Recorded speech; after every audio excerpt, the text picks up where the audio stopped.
பொங்கல் பண்டிகை மற்றும் தொடர் விடுமுறையொட்டி இதனை முன்னிட்டு தற்போது சென்னையில் கோயம்பேட்டில் இருக்கும் தற்போது வியாபாரம் குறித்த விவரங்களுடன் செய்தியாளர் தமிழரசி இணைந்திருக்கிறார். அத்துடன் போக்குவரத்து தொடர்பான விவரங்களையும் தர இருக்கிறார். தமிழரசி, விவரங்கள்.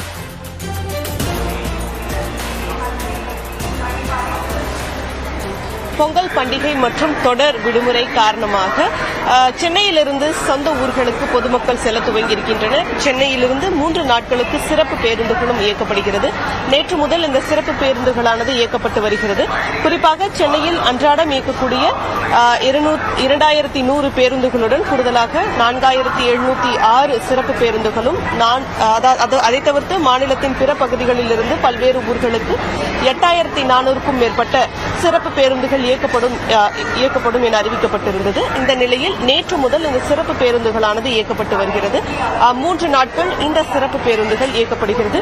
சொந்த ஊர் செல்வதற்காக பொதுமக்கள் இன்று காலை முதலே குடும்பத்துடன் கோயம்பேடு பேருந்து நிலையத்திற்கு வர துவங்கியிருக்கின்றனர்.